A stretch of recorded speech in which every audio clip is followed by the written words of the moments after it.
सिरसा साहब, अरविंद केजरीवाल की गिरफ्तारी हो चुकी है और इस बात की आशंका लगातार थी, लेकिन वो बार बार इसके लिए अगर किसी को दोषी ठहरा रहे हैं तो वो बीजेपी की पार्टी है, कह रही है कि ये पॉलिटिकल वेंडेटा है और ईडी सीबीआई का गलत इस्तेमाल तो बीजेपी करती है। नहीं बताइए, ठीक है वो जो भी कह रहे हैं, लेकिन आज तो हाई कोर्ट में वो गए थे। अगर इनके खिलाफ सबूत नहीं थे तो हाई कोर्ट ने इनकी अरेस्ट को स्टे क्यों नहीं किया? अगर ये फर्जी संबंध थे तो हाई कोर्ट ने आज इस बात को क्यों नहीं माना? हाई कोर्ट ने क्यों क्या कि तुम आईडी के सामने पेश क्यों नहीं होते? जब अरविंद केजरीवाल जी ने कहा कि मुझे अरेस्ट करेंगे, ईडी से पूछा गया कि आप इसको अरेस्ट करोगे? Assistant advocate additional advocate general ने कहा बिल्कुल अरेस्ट करेंगे। उसके बावजूद उन्होंने कहा कि हमें फिर सबूत दिखाइए, या तो अरेस्ट की नहीं करेंगे ऐसा हमें अंडरटेकिंग दीजिए, नहीं तो सबूत लेके आइए। तो ईडी ने 2:30 बजे कोर्ट के खुलने पे दोबारा सबूत लेके गए। अब सबूत देखने के बाद ईडी ने अपना फैसला दिया, हाई कोर्ट ने अपना फैसला दिया कि हम इसकी जमानत को नहीं एक्सेप्ट करेंगे, हम इनको एंटीसिपेटरी बेल नहीं देंगे, हम इनकी अरेस्ट को नहीं स्टे करेंगे। तो उसके बाद बताइए अब क्या बचा ईडी के पास? ईडी नहीं अरेस्ट करे तो क्या करे बताइए आप मेरे को? कोर्ट में क्या ईडी गई थी क्या? क्या बीजेपी कोर्ट में गई थी क्या?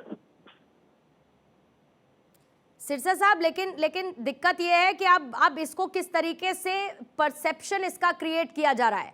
परसेप्शन ये है कि इस वक्त आम आदमी पार्टी के तमाम कार्यकर्ता बीजेपी के खिलाफ नारेबाजी कर रहे हैं और कहीं ना कहीं एक इमोशनल फैक्टर क्या डेवलप करने की कोशिश आम आदमी पार्टी कर रही है, ये कहते हुए कि अरविंद केजरीवाल एक व्यक्ति नहीं है बल्कि एक विचार है। नहीं, वो विचार हैं, व्यक्ति हैं, भगवान हैं, छोटा भगवान है, बड़ा भगवान है, बीच वाला भगवान है, इससे हमें कोई मतलब नहीं है, ना ही हमारा इससे कोई वास्ता है। ये देखिए एजेंसी का तय करना है कि वो कब अरेस्ट करेंगे नहीं करेंगे। इस चीजों में ना मेरी सुनी जाएगी ना आपकी सुनी जाएगी जी। इसलिए वो भगवान थे, वो कितने बड़े भगवान थे, वो अवतार के रूप में आए थे, कैसे आए थे, ये चीजें हमारे बस में नहीं है।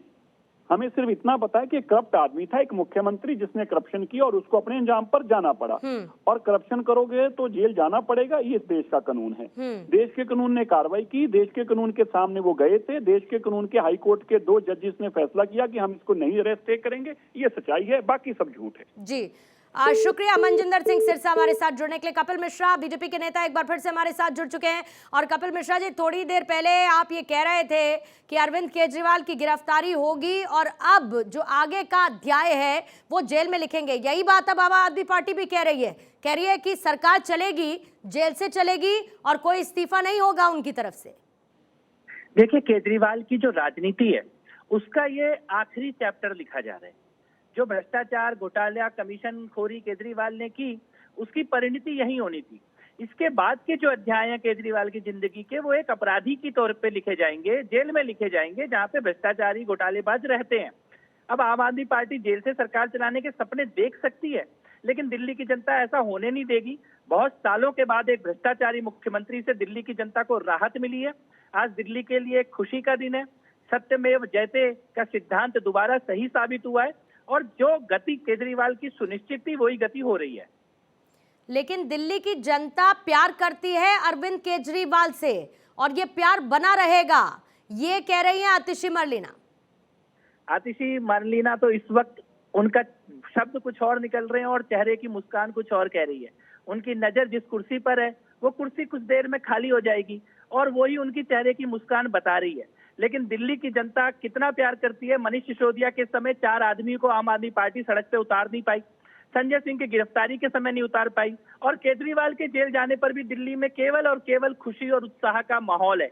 दिल्ली की माताएं और बहनें शराब घोटाले के बाद से अरविंद केजरीवाल की गिरफ्तारी की प्रतीक्षा कर रही थी कि जिसने शराब के नशे में कितने परिवारों को बर्बाद किया।